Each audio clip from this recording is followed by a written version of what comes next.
রাজনৈতিক উদ্দেশ্যে এবং জনাব তারেক রহমান সাহেবকে রাজনৈতিকভাবে হেয় প্রতিপন্ন করার জন্য এবং রাজনৈতিকভাবে বিএনপিকে বিতর্কিত করার জন্য প্রধান নেতাকে বিভিন্ন ধরনের মিথ্যা মামলার মামলায় দায়ের করা হয়েছিল। পরবর্তীতে সেই মামলাগুলো মহামান্য হাইকোর্ট ডিভিশন স্টে করার পরে এবং রুল ইস্যু করেন। আমরা গত কয়েক মাস পূর্বে সেই রুলের শুনানি করি এবং মহামান্য সুপ্রিম কোর্টের হাইকোর্ট ডিভিশন মামলাগুলা বাতিল করে দেন। এই বাতিলের এগেনস্টে রাষ্ট্রপক্ষ মাননীয় মহামান্য অ্যাপিলেট ডিভিশনে আজকে গিয়েছিলেন। দুই পক্ষের পূর্ণাঙ্গ শুনানি হয়েছে এবং রাষ্ট্রপক্ষের যে আপিল সেই আপিলটা ডিসমিস করা হয়েছে। তার মানে দাঁড়ালো ডিজাইন, এলিগেন্স, বিউটি, সেরা পণ্য সবার জন্য জেভিকো। হাইকোর্ট ডিভিশন মামলাগুলো যে বাতিল করেছিলেন সেই বাতিলের রায় কার্যকর থাকলো। আজকে এই মামলাগুলা থেকে এবং রায় থেকে হয় আমরা বিগত কত বছর যাবৎ বলে আসছি যে বিএনপির চেয়ারপারসন দেশনেত্রী বেগম খালেদা জিয়া এবং জনাব তারেক রহমান সাহেবের বিরুদ্ধে রাজনৈতিক উদ্দেশ্যে তৎকালীন 111 সরকার ধারাবাহিকতা শেখ হাসিনার সরকার মিথ্যা বানোয়াট মামলা দায়ের করেছিল।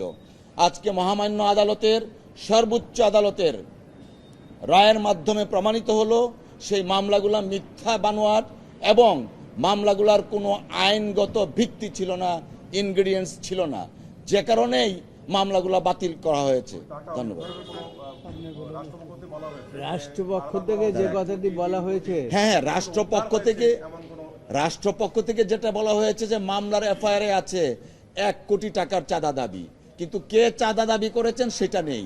জনাব তারেক রহমান সাহেবকে সেই মামলায় সোনেরেশ দেখানো হয়েছে, টাকাগুলা কোথায় গিয়েছে সেই হদিশটাও নেই। অর্থাৎ অভিযোগ করছে টাকা আদায়ের, কে আদায় করেছে সেটা নেই, বাট তারেক রহমান সাহেবের নামটা দিয়েছে। এবং আপনারা জানেন এই একটা মামলায়, আমিন আহমেদের মামলায়, চাঁদাবাজির মামলা, যে মামলাটাকে প্রথম গ্রেফতার করা হয়েছিল, সেই মামলায় জনাব তারেক রহমান সাহেবকে এই বাংলাদেশ না, এই পাক ভারত উপমহাদেশের ইতিহাসে প্রথম কোনো রাজনৈতিক ব্যক্তিত্বকে টর্চার করা হয়। তখন এই টর্চারের কারণে তিনি লন্ডনে চিকিৎসা নিতে বাধ্য হয়েছেন।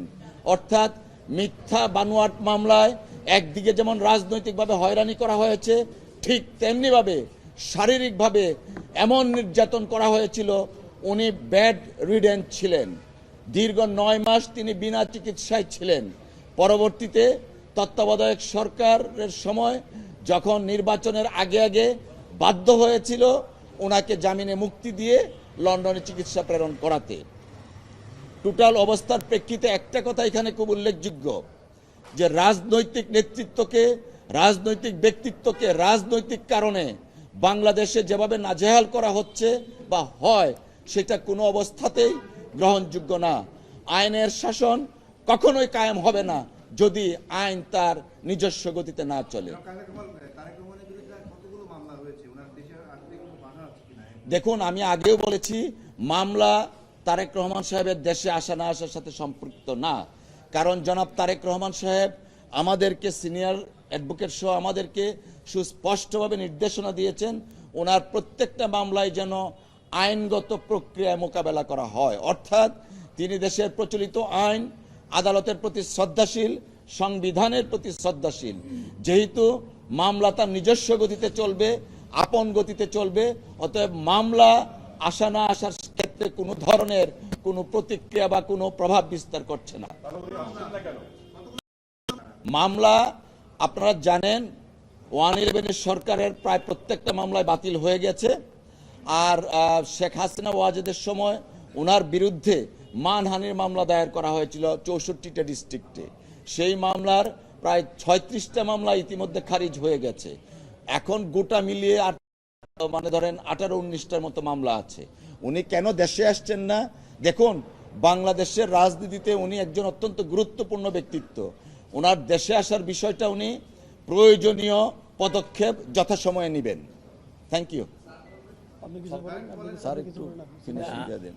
যা এতক্ষণ জনাব কাসার কামাল সাহেব যা বললেন সঠিকভাবেই বলেছেন, তবে মূল বিষয় হচ্ছে জনাব তারেক রহমান এই বাংলাদেশের মানুষের আশা আকাঙ্ক্ষার ভবিষ্যৎ এটা ফ্যাসিস্ট সরকার অনেক আগেই চিন্তা করেছিলেন এবং সেই কারণে আপনাদের মনে আছে যে তিনি হাঁটতেও পারতেন না, তার যে পিছনের ব্যাকবোন এগুলো ভেঙে ফেলেছিল, এত টর্চার তার উপরে করা হয়েছিল। কিন্তু আজকে দেখা গেল যে মামলাগুলোতে তাকে এত টর্চার করা হলো, কি কারণে টর্চার করা হলো সেটা আজকে প্রমাণ হলো যে একটা রাজনৈতিক উদ্দেশ্য প্রণোদিতভাবে তার এই মামলাগুলোর ব্যাপারে তাকে টর্চার করা হয়েছে। এবং এই মামলার মূল বিষয় যে আপনারা একটু আগেই শুনলেন, এই মামলার কোনো ভিত্তি ছিল না। এই প্রত্যেকটি মামলাই আপনার বার্ড বাই ল এবং প্রত্যেকটি মামলাই করা হয়েছে এই চাঁদাবাজির মামলা এবং ৩-৪ মাস আগের ডেট ছিল, সেই এফআইআর এর তার নামও ছিল না। পরবর্তীতে তাকে ইনক্লুড করার জন্য এই মামলাগুলো দেওয়া হয়েছিল। মূল কথাটা হচ্ছে যে তার কাছ থেকে কোনো টাকা পয়সা উদ্ধার করা হয় নাই। এটা কিন্তু আজকে যে আপিল বিভাগে যে সরকার পক্ষ থেকে তারা নিজেরাও বলেছে এবং আমরাও বলেছি, আমরা বলেছি যে তারেক রহমানের যত মামলাই হয়েছে সবগুলাই উদ্দেশ্য প্রণোদিত এবং রাজনৈতিক উদ্দেশ্য প্রণোদিত। সেই কারণে তিনি খালাস পেতে পারেন এবং আদালত আজকে এই মামলায় ডিসমিস করে দিয়েছে। Thank you.